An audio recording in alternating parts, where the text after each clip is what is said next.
Le journal avec Cheikh Tidiane Diao, plus de 250 candidats à l'immigration largués à Bambougar depuis 20 jours maintenant. La Bambougar, c'est dans la commune de Diossong, près de Foundiougne.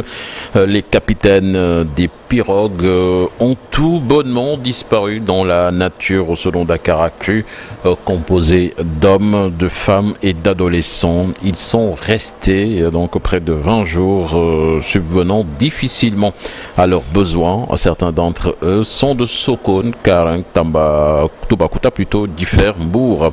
Les sapeurs-pompiers, comme vous le voyez sur ces images, ont procédé aux opérations de sauvetage.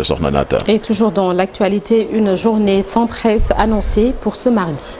Les journalistes ont décidé tout bonnement de ranger micro, plumes et caméras. Les raisons évoquées, entre autres, le blocage des comptes bancaires, la rupture unilatérale et illégale de contrats publicitaires, le gel de paiement. Donc ce lundi pratiquement, ce mardi plutôt, ce lundi plutôt, toutes les publications sont en attente barrées à leur une en édito commun, intitulé Médias sénégalais, la mort programmée.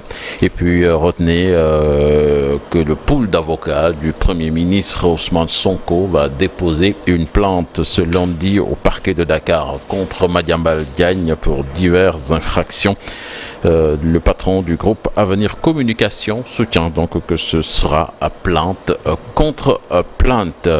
Et puis l'ex-directeur général de l'Office national de l'assainissement du Sénégal face à la presse ce mardi, Cherdien Limongé, 3 mois après sa nomination, va s'expliquer devant les médias après la passation de service avec son successeur Seni Diène Sornanata. Oui, spéculation foncière, la mère de l'ancienne première dame Marième Faisal convoquée à la gendarmerie. Selon le quotidien qui donne l'information, la maman de l'ancienne première dame sera entendue avec son fils Adama Faye. Donc information à suivre toujours à propos de foncier concernant les 11 850 hectares dont la municipalité aurait cédé en privé selon les populations continue de secouer la commune de Bala, c'est dans le département de Goudiri.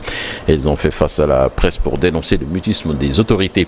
Face à cette situation, après plusieurs démarches effectuées, elles demandent aux autorités compétentes de les édifier par rapport à ce projet qu'ils qualifient de scandale. Nous écoutons Samba Sissé, leur porte-parole, interrogé par Mamadou Diouf.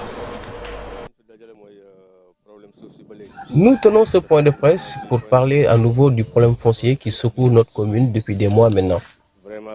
En effet, la municipalité voulait octroyer 11 850 hectares de terre à un privé.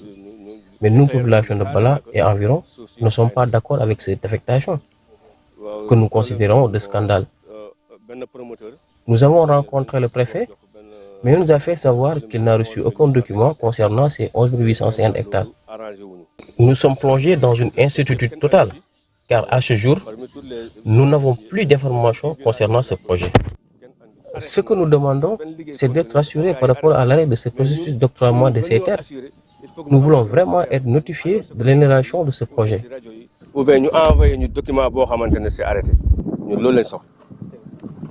Le lancement, c'était ce samedi, la semaine nationale de l'état civil et c'est Ziguinchor qui a été choisi pour abriter la cérémonie en présence du ministre Bala Moussa Fofana.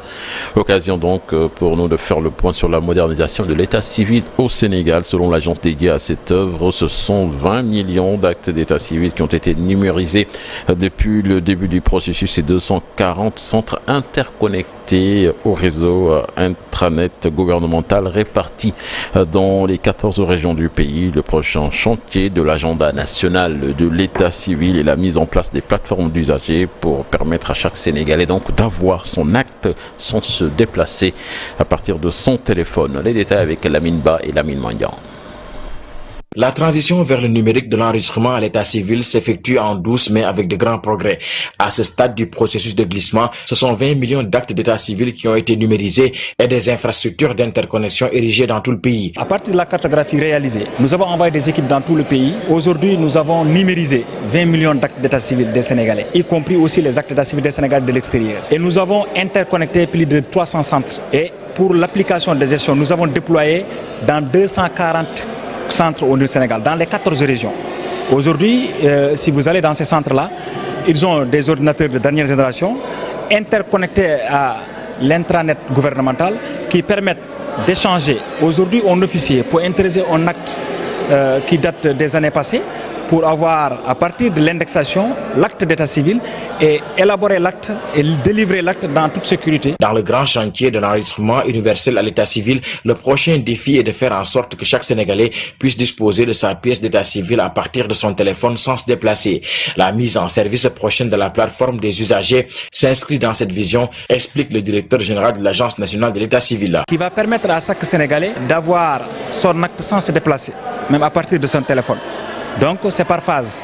Il y a cette première phase-là d'interconnexion des centres pour que les centres puissent se communiquer entre eux. Et surtout, nous avons formé plus de 1000 personnes aujourd'hui au Sénégal. Ali Ousmane Sall faisait le point lors d'un atelier de renforcement de capacité sur l'importance de l'état civil destiné aux auxiliaires d'état civil, à des religieux, des agents de santé et aux acteurs de l'éducation. Initiative prise en prélude au lancement de la Semaine nationale de l'état civil. Au niveau de la formation, nos agents ont bénéficié dès les premières heures de formation, et ce qui fait qu'aujourd'hui, il y a une relative performance au niveau donc de la gestion et de la délivrance des actes d'état civil. Ziguinchor a l'honneur d'abriter cette année la cérémonie de lancement de la Semaine nationale de l'état civil qui se tient en présence du ministre des collectivités territoriales.